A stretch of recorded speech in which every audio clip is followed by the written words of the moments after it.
شهر رمضان الذي أنزل فيه القرآن۔ رمضان کا مہینہ وہ ہے جس میں قرآن اترا۔ نحمدہ ونصلی ونسلم علی رسولہ الکریم اما بعد فاعوذ باللہ من الشیطان الرجیم بسم اللہ الرحمن الرحیم اقترب للناس حسابهم وهم في غفلة معرضون صدق اللہ العظیم۔ قال اللہ تبارک وتعالی فی شان حبیبہ ان اللہ وملائکتہ یصلون علی النبی یا ایہا الذین آمنوا صلوا علیہ وسلموا تسلیما اللہم صل علی سیدنا ومولانا محمد معدن الجود والکرم منبع العلم والحلم والحکم وعلى آلہ وصحبہ وبارک وسلم صلاة وسلاما علیک یا سیدی یا سیدی یا سیدی یا رسول اللہ۔ معزز ناظرین، السلام علیکم ورحمۃ اللہ وبرکاتہ۔ جاگ پیس ٹی وی کی رمضان ٹرانسمیشن میں آپ تمام احباب کو خوش آمدید کہتے ہیں۔ آج خلاصہ تراویح میں ہم آپ کے سامنے 17ویں پارے کا اجمالی تذکرہ، اس کا خلاصہ اور اس کی منتخب آیات کی تفسیر آپ کے سامنے بیان کریں گے۔ معزز ناظرین، 17ویں پارے میں کل 17 رکوع ہیں اور اس میں 2 صورتیں سورہ انبیاء اور سورہ حج کا تذکرہ ہے۔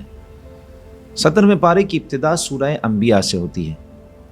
سورہ انبیاء ترتیب مصحف کے اعتبار سے قرآن مجید فرقان حمید کی 21ویں صورت ہے اور نزول کے اعتبار سے یہ قرآن مجید کی 73ویں صورت ہے۔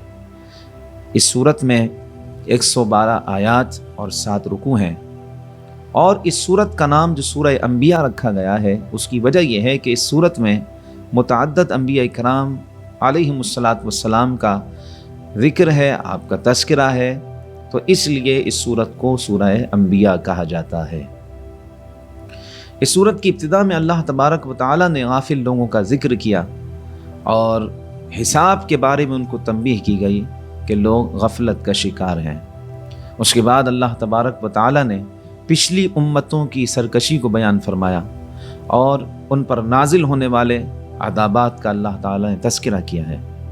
اس کے بعد اللہ سبحانہ و تعالی نے اپنی توحید کی دلیل کائنات کے نظام کے ساتھ دی، وہ نظام جو نظم و ضبط کے ساتھ اور توازن و اعتدال کے ساتھ اور حکیمانہ نظام کو جو ایک ترتیب دیا گیا ہے، اس نظام کے ساتھ اللہ تبارک و تعالی نے اپنی توحید کی دلیل دی اور ارشاد فرمایا اگر اللہ کے علاوہ اور معبود ہوتے تو ضرور یہ نظام ہستی درہم برہم ہو جاتا۔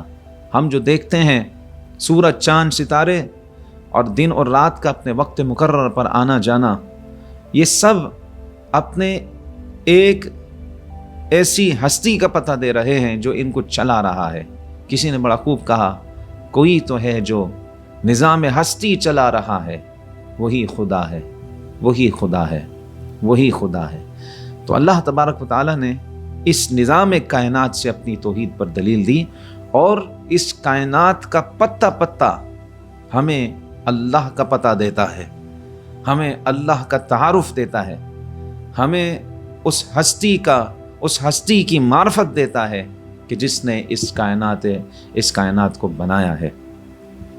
پھر اس کے بعد اللہ سبحانہ و تعالی نے اس نظام کائنات کو اللہ تعالی نے دوبارہ بیان فرمایا اور تخلیق کائنات کے سلسلے کو ترتیب کے ساتھ بیان فرمایا، اور اس بیان کے بعد اللہ تعالی نے ایک حقیقت کو بیان فرمایا اور وہ حقیقت ہے موت۔ اللہ تعالی نے ارشاد فرمایا کل نفس ذائقۃ الموت، ہر نفس نے موت کا ذائقہ چکھنا ہے۔ جو اس دنیا میں آیا اس نے اس دنیا کو چھوڑ کر جانا ہے۔ آگاہ اپنی موت سے کوئی بشر نہیں، آگاہ اپنی موت سے کوئی بشر نہیں، سامان 100 برس کا ہے پل کی خبر نہیں، تو خوشی کے پھول لے گا کب تلک اور تو یہاں زندہ رہے گا کب تلک، بے وفا دنیا پہ مت کر اعتبار، تو اچانک موت کا ہوگا شکار۔ تیری طاقت، تیرا فن، عہدہ تیرا، کچھ نہ کام آئے گا سرمایہ تیرا، ایک دن مرنا ہے آخر موت ہے، کر لے جو کرنا ہے آخر موت ہے۔ تو اللہ تعالیٰ نے اس حقیقت کو بیان فرمایا۔ معزز ناظرین، ہماری اس دنیا میں وہ لوگ بھی موجود ہیں جو رب کا انکار کرتے ہیں، جو اللہ کو نہیں مانتے، جو رب کا بھی انکار کرتے ہیں اور اللہ کو بھی نہیں مانتے۔ موت پر ان کو بھی یقین ہے کہ موت آنی ہے، فقط آنی ہے، لازمی آنی ہے۔ اللہ تعالیٰ نے ارشاد فرمایا کل نفس ذائقۃ الموت۔ پھر اس کے بعد اللہ تعالیٰ نے قیامت کا ذکر فرمایا، قیامت کے وقوع پر دلائل قائم کیے، اور پھر اس کے بعد انبیاء کرام علیہم السلام کا ذکر ہے، جن میں حضرت ابراہیم علیہ السلام ہے، حضرت داؤد علیہ السلام، ان کے صاحبزادے حضرت سلیمان علیہ السلام، پھر حضرت اسماعیل علیہ السلام کا ذکر ہے، حضرت ادریس علیہ السلام کا ذکر ہے، حضرت ذوالکفل علیہ السلام، اور حضرت ذنون یعنی حضرت یونس علیہ السلام کا ذکر ہے۔ پھر اسی میں حضرت زکریا علیہ السلام کا ذکر ہے۔ تو متعدد انبیاء کرام علیہ السلام کے اس میں اللہ تبارک و تعالیٰ نے تذکرہ کیا، اسی لیے اس وجہ سے اسے سورہ انبیاء کہتے ہیں۔ اور پھر آخر میں نبی رحمت شفیع معظم صلی اللہ تعالیٰ علیہ وآلہ وسلم کا ذکر ایک خاص وصف کے ساتھ فرمایا، اور وصف کیا ہے؟ اللہ تعالیٰ نے فرمایا وما ارسلناک الا رحمۃ للعالمین، اور ہم نے آپ کو تمام جہانوں کے لیے رحمت بنا کر بھیجا۔ اور سورہ انبیاء کا اختتام اس بات پر ہے کہ اللہ تبارک و تعالیٰ نے اپنے حبیب پاک صلی اللہ علیہ وسلم کی زبانی اس بات کو کہلوایا قل انما یوحی الی انما الہکم الہ واحد، کہ آپ فرما دیجئے کہ بے شک جو مجھے وحی کی جاتی ہے وہ یہی ہے کہ تمہارا معبود، بے شک تمہارا معبود وہ ایک ہی معبود ہے، یعنی اللہ تبارک و تعالی ہے۔ اس کے بعد سورہ حج ہے، یہ مدنی صورت ہے، اور اس صورت میں یہ مدنی صورت ہے، اور اس میں ترتیب مصحف کے اعتبار سے یہ 22ویں اور نزول کے اعتبار سے اس کا نمبر ہے 103۔ اس صورت میں 78 آیات اور 10 رکوع ہیں۔ اس صورت کو سورہ حج اس لیے کہتے ہیں، اس میں حضرت ابراہیم علیہ السلام کا اعلان حج کا، یعنی حج کا اعلان کرنے کا تذکرہ ہے، اس لیے اس صورت کو سورہ حج کہا جاتا ہے۔ اس صورت میں اللہ تبارک و تعالیٰ نے اپنی وحدانیت، حیات بعد الموت، وقوع قیامت، اجازت جہاد اور پچھلی امتوں کے احوال سے عبرت حاصل کرنے کا بیان فرمایا ہے۔ اس کی ابتدا میں اللہ تبارک و تعالیٰ نے قیامت خیز زلزلے کا ذکر فرمایا کہ وہ ایسا زلزلہ ہوگا کہ دودھ پلانے والی اپنے دودھ پلانے والے بچے کو بھول جائے گی، ہر حاملہ کا حمل گر جائے گا، اور لوگوں کے احوال بڑے خطرناک ہوں گے، مدہوش ہو جائیں گے لوگ۔ اور اس کے بعد اللہ تبارک و تعالیٰ نے اس میں اس بات کو بیان فرمایا اس شخص کے بارے میں جو بغیر علم کے اللہ کے بارے میں جھگڑتا ہے، اور پھر حشر و نشر کا بیان ہے، پھر ازراح تکبر، گردن اکڑ کر چلنے والے کی مذمت کو اللہ تعالیٰ نے یہاں بیان فرمایا، اور ان لوگوں کی مذمت بیان فرمائی کہ جن کا ہر معاملے میں خاص مقصد جو ہے وہ دنیاوی مفادات ہوتے ہیں، دنیاوی مفاد کے لیے کوئی شخص کام کرتا ہے، اس کو بیان فرمایا۔ پھر اللہ سبحانہ وتعالی نے اس بات کو بیان فرمایا کہ تمام موجود چیزوں کو اللہ تبارک و تعالی کی بارگاہ میں سجدہ کرنے کے لیے اس کا تذکرہ اللہ تعالی نے کیا کہ زمین و آسمان میں اور ان کے درمیان جتنی چیزیں ہیں یہ سب کی سب اللہ تبارک و تعالی کو سجدہ کرتی ہیں۔ پھر اس کے بعد اللہ تبارک و تعالی نے حضرت ابراہیم علیہ السلام کے اعلان حج کا ذکر کیا، اور اس میں حرمات اللہ کی تعظیم کرنے کا ذکر کیا۔ یہ حرمات اللہ کیا ہیں؟ تو مفسرین کرام نے اس کے حوالے سے تذکرہ کیا۔ حرمات اللہ سے مراد اللہ تعالیٰ کے احکام ہیں یا مناسک حج ہیں، یعنی حج کے احکام۔ دوسرا قول یہ ہے کہ یہ فقط مناسک حج کے، یعنی حج کے جو احکام ہیں ان سے وہ حرمات اللہ سے مراد یہ ہیں۔ اور تیسرا قول یہ ہے کہ حرمات اللہ سے مراد وہ مقامات ہیں جہاں پر مناسک حج ادا کیے جاتے ہیں، یعنی بیت حرام، مشعر حرام، بلد حرام اور مسجد حرام۔ تو یہ 3 اقوال تھے، میں نے آپ کے سامنے ذکر کی کہ حرمات اللہ کی تعظیم کا حکم دیا۔ پھر اس کے بعد اللہ تبارک و تعالیٰ نے حرام قطعی کو بیان فرمایا، قربانی کرنے کا طریقہ بیان فرمایا، عبادات میں اخلاص کی تعلیم دی، اور حضرت نبی اکرم شفیع معظم صلی اللہ علیہ وسلم کو تسلی دی گئی کہ آپ سے پہلی اقوام نے بھی اپنے انبیاء کرام کی تکذیب کی تھی، پھر اللہ کی پکڑ آئی اور اللہ تبارک و تعالیٰ نے ان سب کو تباہ و برباد کر دیا۔ پھر اس کے بعد سورہ حج کا اختتام دین کی سربلندی کے لیے کوششیں کرنے، ملت ابراہیمی کی پیروی کرنے، نماز قائم کرنے، زکوٰۃ ادا کرنے اور اللہ کے دامن رحمت کو مضبوطی سے تھامنے پر ہے۔ تو معزز ناظرین، میں نے آپ کے سامنے جو 17ویں پارے کا خلاصہ یا اجمالی تذکرہ تھا وہ سمجھ لیں آپ، وہ آپ کے سامنے پیش کیا۔ اب ہم اس کی منتخب آیات کی تفسیر آپ کے سامنے پیش کریں گے۔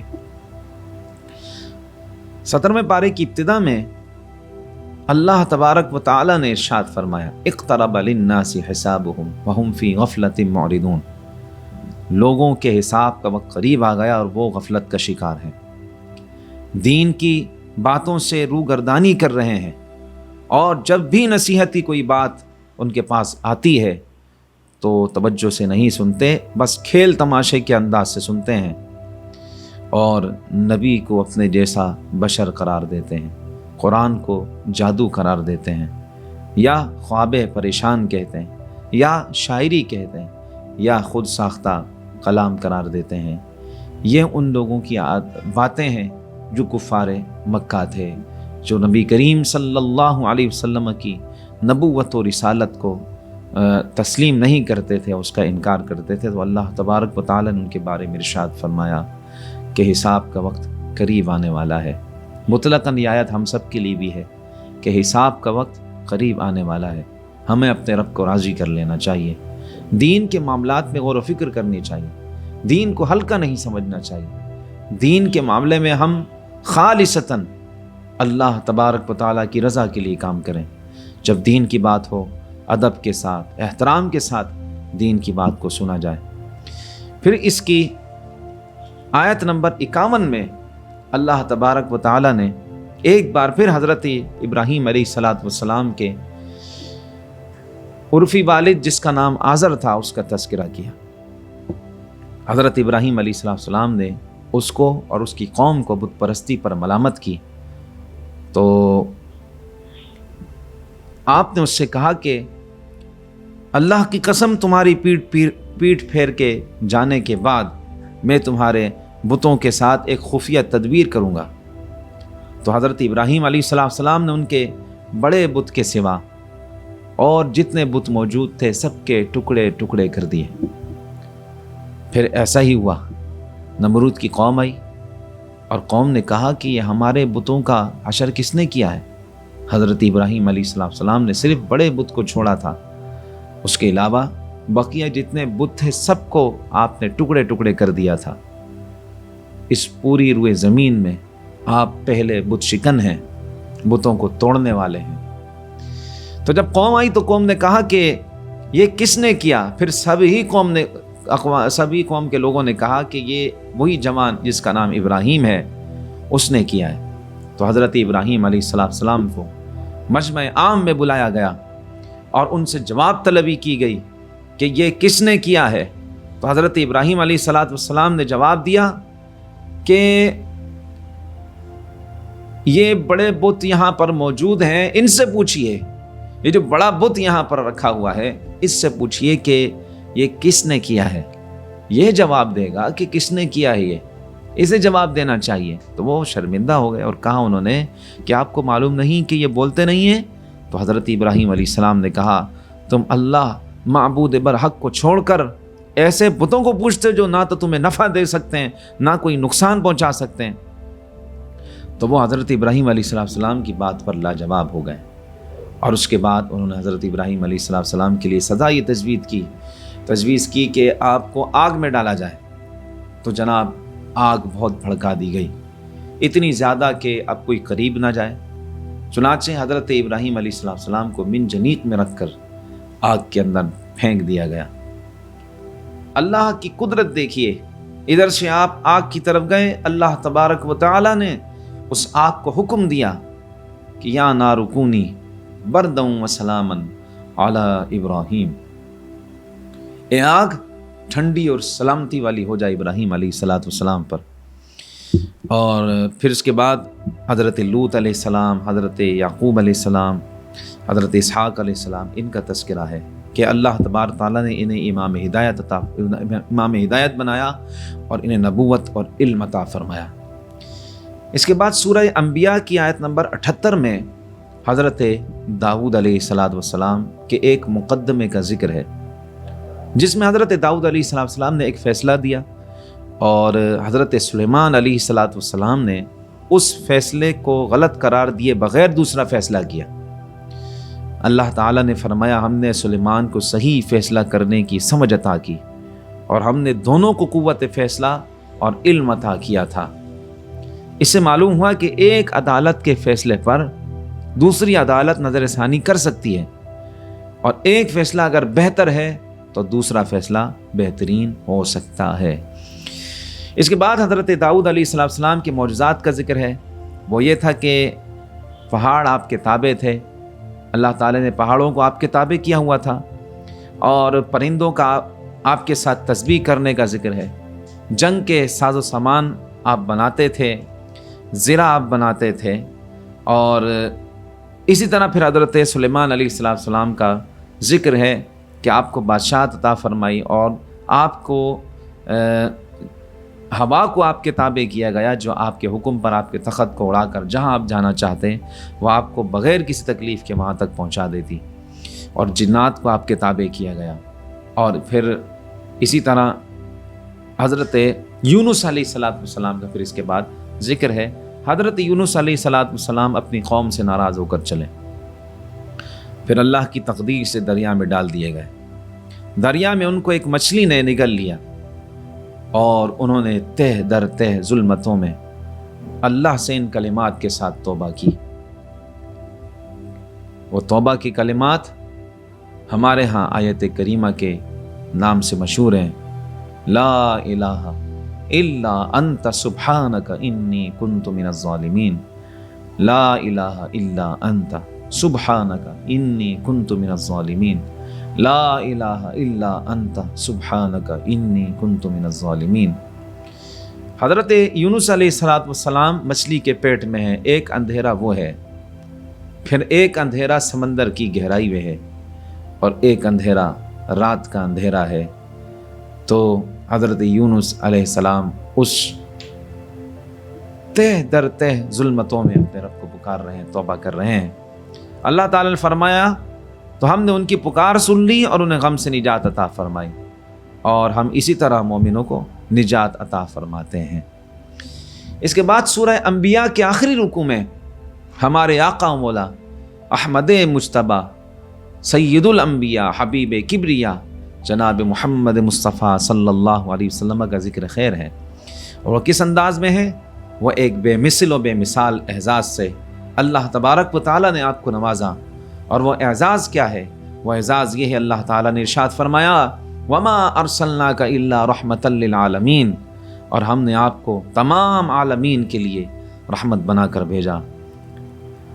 معزز ناظرین، اللہ تبارک و تعالیٰ نے قرآن مجید میں اپنی ذات کو رب العالمین فرمایا اور اپنے حبیب صلی اللہ علیہ وسلم کو رحمت للعالمین فرمایا. یعنی کائنات کے ہر ذرے کے لیے اللہ تعالیٰ کی ربوبیت اور اس کے حبیب صلی اللہ علیہ وسلم کی رحمت ثابت ہے. وہ نبیوں میں رحمت لقب پانے والا، مرادیں غریبوں کی برلانے والا، اسی سے ہے اسلام کا بول بالا.